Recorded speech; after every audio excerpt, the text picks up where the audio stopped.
आन देश की शान देश की हम संतान हैं, तीन रंगों से रंगा तिरंगा अपनी ये पहचान है। और दोस्तों, हम उस देश के वासी हैं जिस देश का नाम हिंदुस्तान है। तो जय हिंद दोस्तों। फ्री एजुकेशन टीम की तरफ से आप सभी देशवासियों के लिए, सभी बच्चों के लिए 77वें गणतंत्र दिवस की हार्दिक शुभकामनाएं। आज गणतंत्र दिवस है, तो आज के दिन हम गणतंत्र दिवस यानी कि रिपब्लिक डे से बनने वाले जीके और करंट अफेयर्स के मोस्ट इंपोर्टेंट क्वेश्चन को डिस्कस करेंगे। ये क्वेश्चन यदि आप भारत के जागरूक नागरिक हैं तो आपको पता रहना ज़रूरी है, ठीक है। और यहाँ से एक दो क्वेश्चन कॉम्पिटेटिव एग्जाम में भी पूछ लिए जाते हैं। तो आइए दोस्तों, बिना किसी देरी के शुरुआत कर लेते हैं नंबर फर्स्ट क्वेश्चन से। फर्स्ट क्वेश्चन है, पहली बार भारत ने गणतंत्र दिवस कब मनाया? यदि आपको किसी क्वेश्चन का आंसर पता है तो आप लोग कमेंट सेक्शन में लगाइएगा इसका आंसर। तो भारत ने पहली बार गणतंत्र दिवस मनाया 26 जनवरी 1950 को, ठीक है। बाकी की कुछ और डेट लिखी हैं, देखो लिखा है 26 नवंबर 1949। इस दिन क्या हुआ था? तो हमारा देश का जो संविधान है दोस्तों, ठीक है, संविधान बनकर तैयार हुआ था 26 नवंबर 1949 को। 15 अगस्त 1947 को क्या हुआ था? तो 15 अगस्त 1947 को क्या हुआ था? हमारा देश पूर्ण रूप से स्वतंत्र हुआ था, ठीक है। और 26 जनवरी 1950 इस दिन क्या हुआ था? तो इस दिन हमारे देश का जो संविधान है दोस्तों वो लागू हुआ था पूर्ण रूप से, ठीक है। तो ये तीन डेटें हैं, ये तीनों डेटें आपको याद रखना है। नंबर सेकंड क्वेश्चन है, 26 जनवरी 2026 को गणतंत्र दिवस की कौन सी वर्षगांठ मनाई गई? तो इस साल अपन ने 77वीं वर्षगांठ मनाई है। सी ऑप्शन करेक्ट हो जाएगा। देखो दोस्तों, 26 जनवरी 1950 को क्या हुआ था? हमारे देश का संविधान पूर्ण रूप से लागू हुआ था, ठीक है। तो इस दिन हमने पहली वर्षगांठ मनाई थी, ठीक है। और इस साल हमने 77वीं वर्षगांठ मनाई है। नंबर थर्ड क्वेश्चन है, गणतंत्र दिवस समारोह 2026 के मुख्य अतिथि यानी कि चीफ गेस्ट कौन है? तो इस साल दो चीफ गेस्ट हैं, एक है उर्सुला वॉन डेर लेयन और दूसरे हैं एंटोनियो कोस्टा। तो सी ऑप्शन हमारा करेक्ट आंसर हो जाएगा, ठीक है। तो जो उर्सुला वॉन डेर लेयन है, ये कौन है? ये यूरोपीय कमीशन की अध्यक्ष हैं, याद रखना, ये यूरोपीय कमीशन की अध्यक्ष हैं। और एंटोनियो कोस्ट कौन है? ये यूरोपीय काउंसिल के अध्यक्ष हैं, ठीक है, याद रखना। और ये पहली बार है जब यूरोपीय संघ के शीर्ष नेतृत्व को इस तरह संयुक्त रूप से आमंत्रित किया गया, जो भारत और यूरोप के मजबूत होते रिश्तों को दर्शाता है। हम बात कर लेते हैं कि गणतंत्र दिवस समारोह 2025 के मुख्य अतिथि कौन थे? कभी कभी पिछले साल का भी पूछ लेता है। तो 2025 के जो चीफ गेस्ट थे वो प्राबोवो सुबियांतो थे। और ये कौन है? ये इंडोनेशिया के राष्ट्रपति हैं, ठीक है। और जीके में तो हमेशा पूछता है कि पहली बार यानी कि 1950 में गणतंत्र दिवस के मुख्य अतिथि कौन थे, जब हमारी पहली वर्षगांठ थी। तो इस साल दोस्तों मुख्य अतिथि बनाए गए थे सुकर्णो, ठीक है। और ये भी इंडोनेशिया के राष्ट्रपति थे। बताइए 76वें गणतंत्र दिवस 77वें गणतंत्र दिवस 2026 की थीम क्या है? तो इस साल की थीम है वंदे मातरम के 150 वर्ष। नेक्स्ट क्वेश्चन है, गणतंत्र दिवस परेड 2026 में कुल कितनी झांकियां निकली? तो टोटल 30 झांकियां निकली हैं, ठीक है। तो 30 झांकियों में से स्टेट और यूनियन टेरिटरी की टोटल 17 झांकियां हैं और मिनिस्ट्री यानी कि मंत्रालयों की टोटल 13 झांकियां हैं। इस प्रकार से टोटल 30 झांकियां निकली हैं, ठीक है। बताओ, प्रत्येक वर्ष गणतंत्र दिवस के अवसर पर दिल्ली के कर्तव्य पथ पर तिरंगा कौन फहराते हैं? तो गणतंत्र दिवस पर तिरंगा फहराते हैं राष्ट्रपति जी, ठीक है। देखो यहाँ से आपको फैक्टों को समझना होगा। गणतंत्र दिवस यानी कि 26 जनवरी को देश के राष्ट्रपति नई दिल्ली के कर्तव्य पथ पर झंडा फहराते हैं, ठीक है।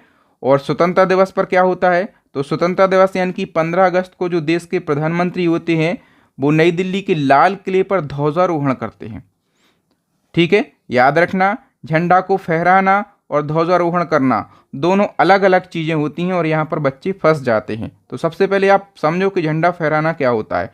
तो झंडा हम फहराते हैं गणतंत्र दिवस के अवसर पर और ध्वजारोहण कब करते हैं? स्वतंत्रता दिवस के अवसर पर। ठीक है, तो झंडा जो है फहराना ये क्या होता है, तिरंगे को पहले से ऊपर बांध कर रखा जाता है और रस्सी खींचने पर फूल गिर जाते हैं और तिरंगा लहराने लगता है।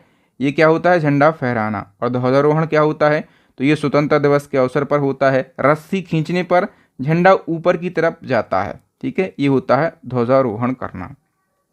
ठीक है दोस्तों, मैं आपको बार बार बोलता हूं, यदि आपको टॉपिक वाइज करंट अफेयर्स पढ़ना है, मंथली वाइज करंट अफेयर्स पढ़ना है, तो हमारी करंट अफेयर्स की ई बुक लॉन्च हो गई है। पूरी यूट्यूब की सबसे शानदार ई बुक है। दूसरी हमारी ई बुक है स्टैटिक जीके की रामायण ई बुक। तीसरी है साइंस की रामायण ई बुक। इन तीनों ई बुक को आप जरूर परचेस कर लेना, लिंक आपको डिस्क्रिप्शन में मिलेगा। और यदि आप तीनों को एक साथ परचेस करते हैं तो केवल आपको 150 रुपये का पेमेंट करना है इस QR कोड पर। जैसे ही आपका पेमेंट सक्सेस हो जाए तो आप हमें स्क्रीनशॉट इस व्हाट्सअप नंबर पर सेंड कर देना।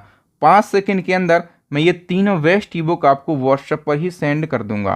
फिर बताओ दोस्तों, प्रत्येक वर्ष गणतंत्र दिवस यानी कि 26 जनवरी के अवसर पर भारत के विभिन्न राज्यों में झंडा कौन फहराते हैं। तो देखो, गणतंत्र दिवस पर यदि हम बात करें देश में, तो देश का झंडा दिल्ली में फहराया जाता है, राष्ट्रपति फहराते हैं।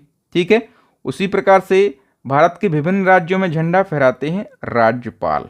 ठीक है, गणतंत्र दिवस पर राज्यों में झंडा राज्यपाल फहराते हैं और स्वतंत्रता दिवस पर राज्यों में जो झंडा है वो मुख्यमंत्री यानी कि CM साहब फहराते हैं। समझ गए होंगे आप लोग। फिर बताओ, गणतंत्र दिवस पर राष्ट्रपति को कितने तोपों की सलामी दी जाती है। तो राष्ट्रपति को गणतंत्र दिवस पर 21 तोपों की सलामी मिलती है। बताओ, प्रत्येक वर्ष गणतंत्र दिवस परेड पर मार्च पास्ट का नेतृत्व कौन सी सैन्य टुकड़ी करती है। तो पैदल सेना, बी ऑप्शन करेक्ट हो जाएगा। गणतंत्र दिवस के अवसर पर पारंपरिक रूप से किस पुरस्कार की घोषणा नहीं की जाती।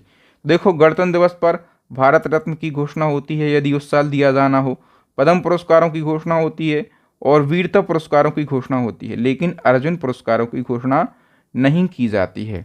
ठीक है, फिर बताओ कि गणतंत्र दिवस के अवसर पर प्रधानमंत्री राष्ट्रीय बाल पुरस्कार कितनी श्रेणियों में प्रदान किए जाते हैं। तो प्रधानमंत्री राष्ट्रीय बाल पुरस्कार भी गणतंत्र दिवस पर दिए जाते हैं और ये कितनी 7 श्रेणियों में दिए जाते हैं। बताओ, पहला गणतंत्र दिवस समारोह कहाँ पर आयोजित किया गया था। तो ये इरविन स्टेडियम में आयोजित किया गया था। कुछ फैक्ट समझो, 26 जनवरी 1950 को पहला गणतंत्र दिवस समारोह इरविन स्टेडियम दिल्ली में आयोजित किया गया था। ठीक है, इरविन स्टेडियम को अब नेशनल स्टेडियम नाम दिया गया है और वर्तमान में से मेजर ध्यानचंद नेशनल स्टेडियम के नाम से जाना जाता है। बताओ, राजपथ पर पहली परेड कब आयोजित की गई थी। तो पहली परेड ये 1955 में आयोजित की गई थी। देखो, 1950 से 1954 के बीच दिल्ली में गणतंत्र दिवस समारोह विभिन्न स्थलों पर आयोजित होता था। ठीक है, जिनमें से Irwin stadium, Kingsway camp, Lal Qila और रामलीला मैदान। लेकिन वर्ष 1955 में पहली बार गणतंत्र दिवस परेड जो है ये राजपथ पर आयोजित की गई और राजपथ का अब नाम बदल गया है दोस्तों। राजपथ का नाम अब क्या कर दिया है मोदी सरकार ने, कर्तव्य पथ कर दिया है। तो ये सारे फैक्ट आपको याद रखना है, जितने महत्वपूर्ण फैक्ट हैं वो सभी मैं आपको समझाने का पूरा प्रयास करता हूँ। नई दिल्ली में गणतंत्र दिवस परेड कहाँ से कहाँ तक होती है। तो जो दोस्तों परेड है, ठीक है, ये राष्ट्रपति भवन से इंडिया गेट तक होती है। याद रखो, जो परेड है वो राष्ट्रपति भवन से शुरू होती है। ठीक है, फिर कर्तव्य पथ होते हुए इंडिया गेट तक आयोजित की जाती है। तो ये ऑप्शन करेक्ट हो जाएगा। भारत के लोगों के संघर्ष और बलिदान को याद करने के लिए विभाजन विभीषिका स्मृति दिवस कब मनाया जाता है। तो ये दिवस दोस्तों 14 अगस्त को मनाया जाता है। ए ऑप्शन करेक्ट हो जाएगा। देखो, आप समझो, विभाजन विभीषिका स्मृति दिवस भारत में 14 अगस्त को मनाया जाने वाला एक वार्षिक राष्ट्रीय स्मृति दिवस है और मोदी जी ने इसकी घोषणा करी थी। उसके बाद ये दिवस पहली बार 2021 में मनाया गया और ये दिवस 1947 के भारत विभाजन के दौरान लोगों के संघर्ष और बलिदान को याद करने के लिए मनाया जाता है। नेक्स्ट क्वेश्चन, विदेशी भूमि पर तिरंगा फहराने वाला या फिर वाली पहला भारतीय कौन था या थी। तो विदेशी भूमि पर तिरंगा फहराने वाली जो पहली भारतीय हैं वो थी भीकाजी कामा। ठीक है, कौन थी ये, तो प्रमुख स्वतंत्रता सेनानी थीं और इन्होंने क्या किया था, तो याद रखो अगस्त 1907 में जर्मनी के स्टटगार्ट शहर में एक अंतर्राष्ट्रीय समाजवादी सम्मेलन में भारतीय राष्ट्रीय ध्वज का पहला संस्करण फहराया था। ठीक है, तो इस प्रकार विदेशी भूमि पर तिरंगा फहराने वाली ये पहली भारतीय बनी मैडम भीकाजी कामा। फिर बताओ भारतीय क्रांतिकारियों की माता किसे कहा जाता है, तो मैडम भीकाजी कामा को भारतीय क्रांतिकारियों की माता कहा जाता है। भारत के वर्तमान राष्ट्रध्वज का डिज़ाइन किसने तैयार किया था, तो राष्ट्रध्वज का जो डिज़ाइन है दोस्तों ये पिंगली वेंकैया ने तैयार किया था। ठीक है, और जिस समय वेंकैया जी ने ये डिज़ाइन तैयार किया था उस समय अशोक चक्र के स्थान पर चरखा हुआ करता था। ठीक है, और एक बार क्वेश्चन पूछा गया था कि पिंगली वेंकैया की जयंती कब मनाई जाती है, तो 2 अगस्त को इनकी जयंती मनाई जाती है। भारत के वर्तमान राष्ट्रध्वज तिरंगा को संविधान सभा द्वारा कब अपनाया गया, तो तिरंगा को संविधान सभा के द्वारा 22 जुलाई 1947 को अपनाया गया। ठीक है, कब, 22 जुलाई 1947 को। बताओ भारत के तिरंगे झंडे में चरखे की जगह चक्र कब अस्तित्व में आया, तो मैंने बताया कि पहले यहाँ पर चरखा हुआ करता था अशोक चक्र की जगह पर, तो चरखे की जगह चक्र अस्तित्व में आया 1947 में। कब, 22 जुलाई 1947 में। बताओ भारत के राष्ट्रध्वज की लंबाई एवं चौड़ाई का अनुपात क्या है, तो लंबाई और चौड़ाई का अनुपात है 3:2।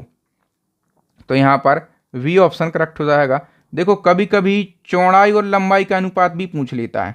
ठीक है, तो याद रखना चौड़ाई और लंबाई का अनुपात क्या हो जाएगा, 2:3। ध्यान रखना पहले लंबाई और चौड़ाई है तो 3:2, और पहले चौड़ाई और ये देख लेना है, आपको शब्दों पर ध्यान देना है, वरना बोले हमें तो रटा है क्या है अनुपात, बोले 3:2 है, लंबाई चौड़ाई का है। कई बार ये उल्टा कर देता है ना।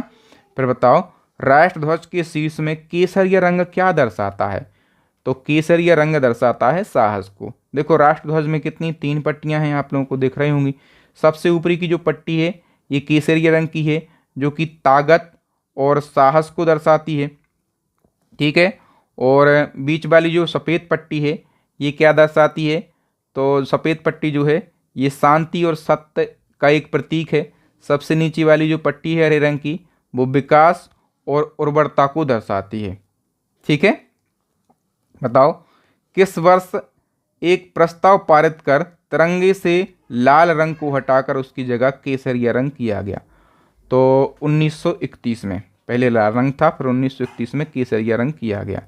फिर बताओ भारत के राष्ट्रध्वज के मध्य में बनी धर्मचक्र का रंग क्या है, तो जो धर्मचक्र है इसका रंग क्या है, इसका रंग है गहरा नीला। यदि नीला लिखा हो, ठीक है, और दूसरी जगह लिखा हो गहरा नीला, तो आपको गहरा नीला पर क्लिक करना है। ठीक है, इस चक्र में टोटल 24 तीलियां होती हैं और ये 24 तीलियां मनुष्य के 24 गुणों को दर्शाती हैं। इस चक्र का प्रारूप सारनाथ में स्थित अशोक स्तंभ से लिया गया है।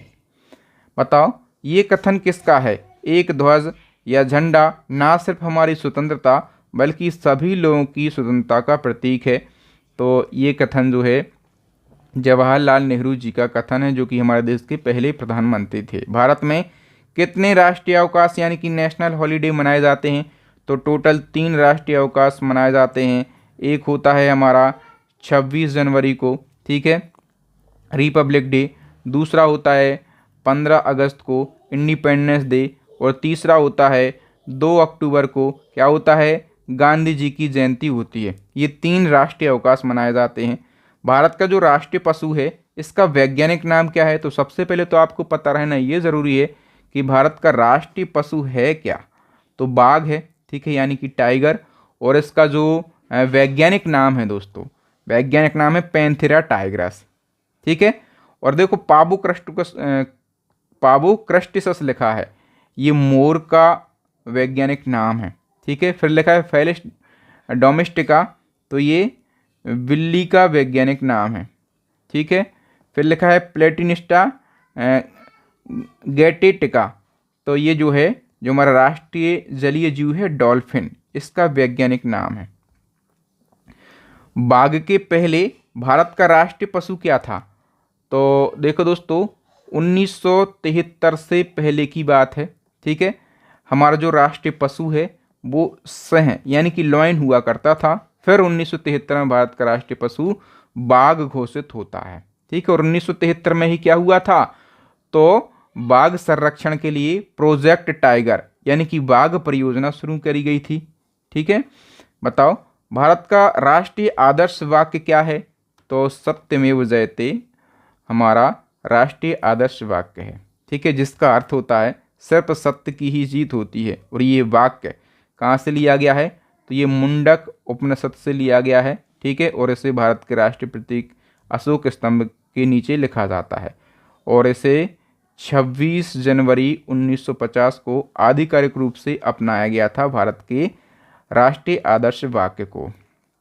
बताओ सर्वप्रथम सत्यमेव जयते का नारा किसने दिया, ये भी क्वेश्चन पूछा जाता है। पंडित मदन मोहन मालवीय ने सबसे पहले सत्यमेव जयते का नारा दिया। भारतीय राष्ट्रीय गान का अंग्रेजी में अनुवाद किसने किया, तो देखो अपना जो राष्ट्रीय गान है जन गण मन, इसका अंग्रेजी में अनुवाद किया है खुद रविन्द्रनाथ टैगोर ने। सारी डिटेल आप समझ लो। भारत का राष्ट्रीय गान क्या है, जन गण मन। इसके रचयिता कौन है, रविन्द्रनाथ टैगोर हैं। और इसके रचयिता रविन्द्रनाथ टैगोर हैं और टैगोर साहब ने ही राष्ट्रगान का अंग्रेजी में अनुवाद किया, ठीक है। और किस नाम से, morning song of India title से ने राष्ट्रगान का अंग्रेजी में अनुवाद किया। राष्ट्रगान पहली बार 27 दिसंबर 1911 को कांग्रेस के कलकत्ता अधिवेशन में गाया गया। जनगण मन को संविधान सभा ने 24 जनवरी 1950 को राष्ट्रगान के रूप में मान्यता दी, ठीक है। और इसी दिन जो हमारा राष्ट्रगीत है वंदे मातरम, तो वंदे मातरम को इसी दिन राष्ट्रगीत के रूप में अपनाया गया। कितनी महत्वपूर्ण फैक्ट यहाँ पर लिखे हुए हैं। जो राष्ट्रगान है जन गण मन, इसको संविधान सभा द्वारा कब अपनाया गया, मैंने अभी आपको बताया है कि इसको संविधान सभा के द्वारा 24 जनवरी 1950 को अपनाया गया, ठीक है। भारत का झंडा गीत किसने लिखा, तो झंडा गीत लिखा है श्यामलाल गुप्त पार्षद ने। झंडा गीत क्या है, विजय विश्व तिरंगा प्यारा, झंडा ऊंचा रहे हमारा, ठीक है। और इसको कांग्रेस अधिवेशन 1938 में अपनाया गया था। तो कांग्रेस अधिवेशन 1938 कहाँ पर हुआ था, तो ये गुजरात के हरिपुरा में हुआ था। इसकी अध्यक्षता सुभाष चंद्र बोस को निर्विरोध इसका अध्यक्ष चुना गया था। बताओ राष्ट्रीय झंडा दिवस कब मनाया जाता है, राष्ट्रीय झंडा दिवस ये 22 जुलाई को मनाया जाता है। क्यों, क्योंकि 22 जुलाई 1947 को राष्ट्रध्वज तिरंगे को संविधान सभा के द्वारा अपनाया गया था।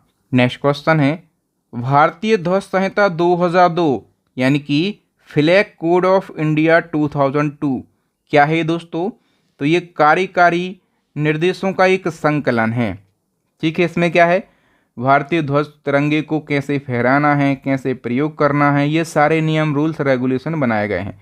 और ये ध्वज संहिता जो है पूछा जाता है कि इसको कब लागू किया गया था, तो डेट याद रखो 26 जनवरी 2002 को इसको लागू किया गया था। इसी संहिता ने भारत के नागरिकों को किसी भी दिन अपने घरों, कार्यालयों, कारखानों, इन सभी जगहों पर भारत ध्वज फहराने का अधिकार दिया, ठीक है। इसमें सारे रूल्स दिए होते हैं, हमारे तिरंगे को कैसे फहराना है, कहाँ कहाँ फहराना है, किस किस कपड़े का प्रयोग करना है, सब चीज़ें इसमें दी गई होती हैं, ठीक है। 26 जनवरी 2002 को ये लागू हुआ था। तो थैंक यू दोस्तों। रिपब्लिक डे से जितने भी क्वेश्चन बन सकते थे उन सभी को मैंने आसानी से डिस्कस किया है। यदि आप करंट अफेयर्स, स्टैटिक जीके और साइंस को बिल्कुल आसान भाषा में पढ़ना चाहते हैं तो हमारी ई बुक्स हैं, इनको आप ज़रूर परचेस कर लेना। यदि आप तीनों ई बुक्स को एक साथ परचेस करते हैं तो अपन ने ऑफर लगाया है, मात्र 150 में आपको ये तीनों ई बुक मिल जाएंगी। इस QR कोड पे आपको पेमेंट करना है। पेमेंट होने के बाद स्क्रीनशॉट इस व्हाट्सएप नंबर पर सेंड करना है। स्क्रीनशॉट जैसे ही हमें मिलेगा 5 सेकंड के अंदर मैं ये तीनों बेस्ट ई बुक आपको सेंड कर दूंगा। थैंक यू, जय हिंद। मैं हूं आपका बहादुर सर, मिलूंगा नेक्स्ट वीडियो में।